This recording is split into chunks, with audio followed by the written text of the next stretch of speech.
আচ্ছা, সালমান এফ রহমানের কামলা, লুট, খুন, ধর্ষণ, হত্যা, ব্যাংক লুটপাটকারী সালমান এফ রহমানের কামলা কে? খালেদ মহিউদ্দিন। খালেদ মহিউদ্দিনকে আমি কি প্রশ্ন করতে পারি যে সালমান এফ রহমান তোমাকে কত টাকা দিয়েছে? এই যে সালমান এফ রহমানের সাথে তারেক রহমানের নেগোসিয়েশন করে দেওয়া, সম্পদগুলো যাতে রক্ষা হয়, তারপরে এস আলমের সাথে নেগোসিয়েশন করে দেওয়া আমেরিকাতে বসে, এস আলমের সাথে বিএনপির সাথে, এগুলা যে দালালি করে দিবে, তাইলে খালেদ মহিউদ্দিনকে কত টাকা দিবে, কয়টি ফ্ল্যাট প্লট বা বাড়ি দিবে? এই প্রশ্নকে আমি করতে পারি। প্রশ্ন করা যেহেতু আমার অধিকার, কেউ প্রশ্নের ঊর্ধ্বে নয়, তাহলে এই প্রশ্ন খালেদ মহিউদ্দিনের কাছে আমার থাকলো। এই খালেদ মহিউদ্দিনই তারেক রহমানের সাথে সালমান এফ রহমানের নেগোসিয়েশন করে দেওয়ার চেষ্টা চালিয়ে যাচ্ছে। এস আলমের সাথে, চিটাগাংয়ের এস আলমের সাথে কক্সবাজার সালাউদ্দিন আহমেদ বিএনপির নেগোসিয়েশন করে দিচ্ছে যেন তাদের সম্পদগুলো সেফ থাকে, নিরাপদে থাকে। আর মেঘনা গ্রুপের সাথে যোগাযোগ করে এদের দিয়েছে, সেটা সফল হয়েছে বরকতুল্লাহ ভুলুর সাথে। বরকতুল্লাহ ভুলু এখন ৭১ টিভি মেঘনা গ্রুপের একজন ডিরেক্টর হিসেবে কাজ করছেন। মেঘনা গ্রুপের ব্যাপারটি আন্দালিব রহমান পার্থ দেখছে। আন্দালিব রহমান পার্থ, খালেদ মহিউদ্দিন, এরাই নেগোসিয়েশনগুলো করে দিচ্ছে। এখন আমার প্রশ্ন, এদেরকে কত টাকা দিয়েছে আওয়ামী লীগ বা সালাউদ্দিন আহমেদে কত টাকা দিয়েছে? যাই হোক, আমরা আসল কথায় আসি। সেটা হলো বাংলাদেশে যে ভারতের যে সংকট, বাংলাদেশে ভারত সবচেয়ে অস্থির হয়ে আছে, বিপদে পড়ে আছে। কেন? এই যে শেখ হাসিনা পালানোর পর পিনাকি ভট্টাচার্য এবং ইলিয়াস হোসেনের উপর্যুপরি অনুসন্ধানী রিপোর্ট, এক রিপোর্ট বাংলাদেশের ডিজিএফআই এনএসআইর ভিতরে থাকা রয়ের এজেন্টরা পালিয়ে গিয়েছে। কোথাও কোথাও স্টেশন হাউস ভেঙে দেওয়া হয়েছে। প্রথম আলো এখন নিষ্ক্রিয় হয়ে গিয়েছে কিছুটা, ভয় পেয়ে। কিছুদিনের জন্য পোস্টপন আছে তাদের কাজ। এখন এই কারণে ইন্ডিয়া সবচাইতে অস্থির। তাদের তথ্য স্টোর সম্পূর্ণ তছনছ করে দিয়েছে পিনাকি এবং ইলিয়াস। তাদের উপর্যুপরি রকে নিয়ে তাদের রিপোর্ট, নিউজ, এগুলোতে করে মানুষের মনেও এক ধরনের সাহস সঞ্চারিত হয়েছে, জনতার মনে। এটাই হলো বিএনপির ভয়, ওয়াকারুজ্জামানের ভয়। এটাই ওয়াকারুজ্জামানের ভয়। রয়ের স্টেশন তো ভেঙে গেছে, এখন ওয়াকারুজ্জামান কাদের উপরে নির্ভর করবে? র তো নাই। এখন সরাসরি ফোনে যে দু একটা কথা হয়। নিরাপত্তা ব্যবস্থা দুর্বল হওয়ার কারণে ওয়াকারুজ্জামানের কথাবার্তা ফাঁস হচ্ছে না বা করছে না। সেই প্রশ্নই করতে চাচ্ছি, তাহলে র এখন কি করবে? ওয়াকারুজ্জামান এখন কি করবে? এটাই র এখন দূর থেকে করার চেষ্টা করছে। ওয়াকারুজ্জামানের সাথে বিএনপির মির্জা ফখরুল, মির্জা আব্বাস, এরা তো পুরানা রয়ের লোক, তারেক রহমানকে ইনক্লুড করার চেষ্টা করছে। তারপরে রিজভিকে ম্যানেজ করে ফেলেছে। হ্যাঁ, ফাহাম আব্দুল সালামকে হাতে নিয়ে ফেলেছে।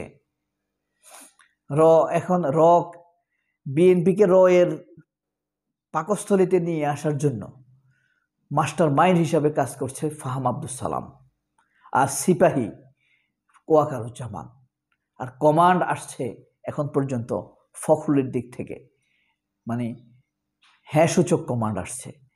আর ম্যানেজ করা হচ্ছে কমান্ডটা যেন তারেক রহমানের কাছ থেকে আসে। বস্তুত তারেক রহমানের প্রধানমন্ত্রী হওয়ার সম্ভাবনা ৯৮% নেই। অন্য কেউ হলেও হতে পারে। খেলা আরো বহুদূর বাকি আছে। রয়ের খেলা দুর্বল হয়ে গিয়েছে। এখন থার্ড গেম খেলতে চাইছে। এই গেমের গুটিগুলো কারা? আসুন আমরা গুটিগুলো নিয়ে একটু আলাপ করি। ১ নম্বর গুটি হলো, নিরাপদ গুটি হলো এখন আপাতত ওয়াকারুজ্জামান আর প্রথম আলো, সিপিবি, এই ৩টি নিরাপদ গুটি। এরা এখন খেলছে বিএনপিকে নিয়ে, বিএনপির একটি বড় অংশকে নিয়ে। এদের সাথে বিএনপির তৃণমূল পর্যায়ের মানুষের ন্যূনতম কোনো মিল নেই, ন্যূনতম কোনো মিল নেই। শুধু সামান্য সচেতন হলেই বিএনপির যে ভোট, তার 50% তছনছ হয়ে যাবে, অন্যদিকে চলে যাবে, বেশিরভাগ অংশ চলে যাবে আমার একটা ধারণা জামায়াত ইসলামের দিকে। তারও বেশি যেত, 50%-এর বেশি যেত, কিন্তু জামায়াত ইসলামের নেতৃত্বের উপরেও ওভাবে ভরসা করতে পারছে না। জামায়াত ইসলামের মুখ থেকে একবার ভারতপন্থী কথা বাইর হয়, আরেকবার ওয়াকারপন্থী কথা বাইর হয়, আবার আরেকবার তারেকপন্থীর কথা বাইর হয়। এটা যা খুবই বিরক্তিকর, অপরাজনীতি, নোংরা রাজনীতিরও একটি সিলসিলা বলা যেতে পারে। এখন কি বা করবে? সবাই করছে বাজে রাজনীতি, ওয়াকার করছে বাজে রাজনীতি, ইন্ডিয়ান এম্বাসি করছে বাজে রাজনীতি, তারেক রহমানও করছে, স্ট্যান্ডার্ড পলিটিক্স করতে পারছেন না। মির্জা ফখরুল আর বিজলা ফখরুল বলেন, এদের এই যে মির্জা আব্বাস বলেন, এদের পলিটিক্স ধরার মতো না। এখন জামাত হয়ে গেছে একা। পরিস্থিতিও তো বুঝতে হবে আপনাকে। কিন্তু একা হোক আর যাই হোক, একটা দেশের দুরবস্থা যখন দেখা যায়, 1 নাম্বার দোষ হলো ওই দেশের নেতাদের। কারণ তারা জাতিকে ঐক্যবদ্ধ করতে পারছে না। নেতৃত্বের সংকট মানেই জাতি ঐক্যবদ্ধ না, ভালো নেতৃত্ব মানেই হলো জাতি ঐক্যবদ্ধ।